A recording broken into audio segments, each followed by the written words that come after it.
Okay, so this is the second match between BlazeArtist and Badmanner. This is a tournament match. I think the format they're using is best 2 out of 3 or something like that. Um, yeah, and now we also have the drafting phase. So first we have unit elimination, and then after that they'll draft their units. So the first unit that was eliminated by BlazeArtist is the Scout, and Badmanner eliminated the Berserker. BlazeArtist is the first one to actually draft. Now we have the Spy Decree, Sacrifice Decree, and Guard Decree. So this game is using both the Nobility expansion and the Siege expansion. So BlazeArtist recruited the Earl, and Badmanner went for the War Wagon and the Pikeman. That is a pretty strong combination. If I were BlazeArtist, I might go for the Royal Guard, maybe the Ensign, but that's just because I like playing with the Ensign. If not the Ensign, then yeah, I would have I might have gone for the Swordsman, but yeah. Now the Lancer is a bit weaker in this case, because the Lancer cannot be used with the Sacrifice Decree or the Guard Decree, so it's a bit weak in this case. Okay, Badmanner has the first move.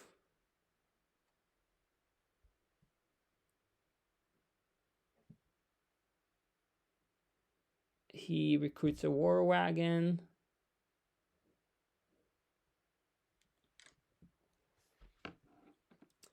Okay, BlazeArtist deploys an Earl and moves toward this base. Now the Earl, once he controls a point, he can activate a decree for free.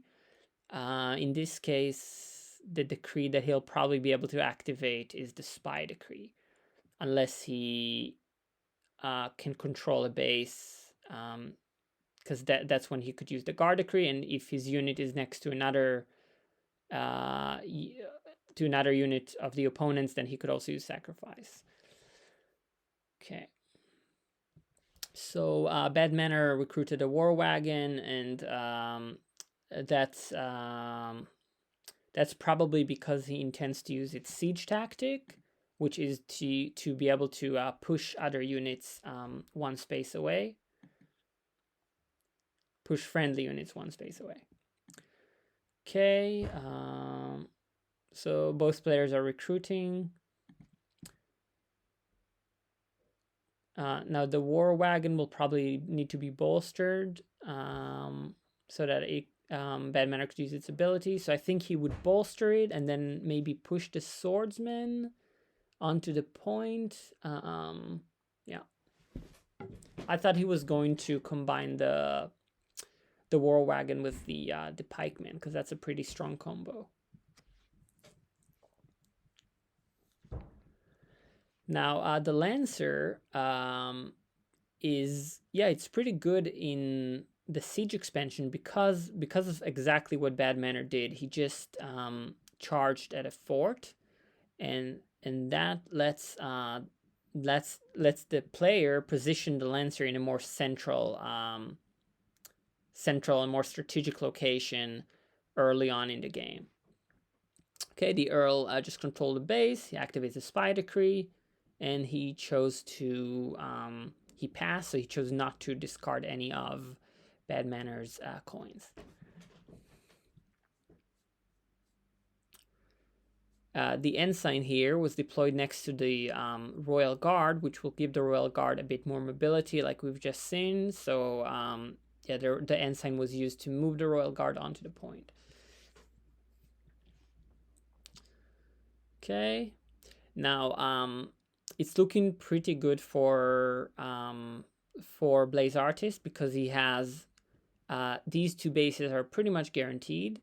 This knight can move here and capture this base, shouldn't be a problem. So really, this swordsman will need to do a lot of work. Luckily, he has the war wagon. So if the war wagon pushes the swordsman one space forward, or next to either of these bases, it could potentially claim one of these bases, but it's going to be really tough. So we'll see how that plays out. With the Lancer, I'd probably move on to the point just to delay the knight a bit, because the Lancer can't do anything against the knight without being bolstered. Ooh, that's a really interesting play. Because now that leaves this base exposed. So if the war wagon pushes the swordsman into this position, and then the swordsman attacks the royal guard and moves onto the base, he could flip the base. And since this is the case, I would probably move the Lancer over here and try to capture this base. Also,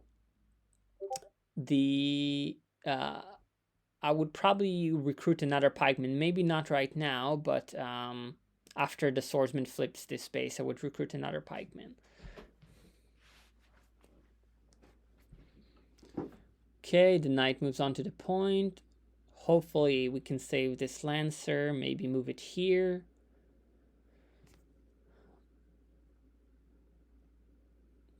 I'm really looking forward to seeing the war wagon working together with the swordsman. That would be really interesting. But I guess Badmanner probably maybe he didn't draw the war wagon yet. Okay, so we see that another pikeman was recruited. I think that's a good decision.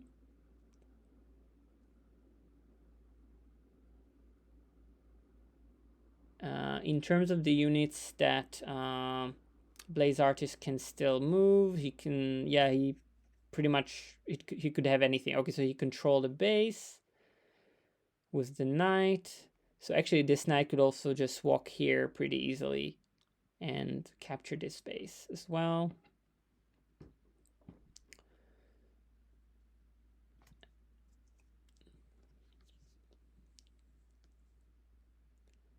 Yeah, I'm quite surprised that BlazeArtist moved the Royal Guard off the point. So we'll see what happens there.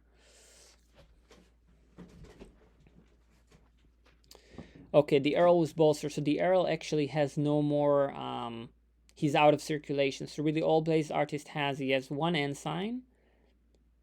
He has 2 Royal Guards in circulation. And he has two knights that are currently in the discard pile, and he has 1 royal coin. Okay, the Lancer moved on to the point. I think that's a good play. And now the the Royal Guard moved back onto the point. Okay. So the Royal Guard. So I think I know what's going on here. What BlazeArtist is going to do is he might bolster this Royal Guard. I'm not sure, but I think what he's going to do is going to focus on the knight. This knight is going to probably move here and kill the Lancer and then try to capture this base. So hopefully the pikeman could prevent that. Yeah, I think both players are pretty like positioned pretty well on the board. For Badmanner, this is definitely the vulnerable the vulnerable position.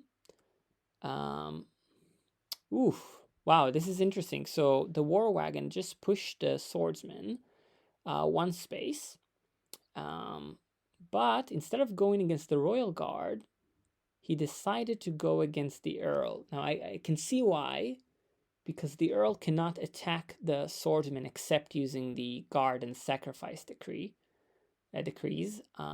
Whereas the royal guard can use the guard decree, can use the coins. He has more ways of attacking the swordsman.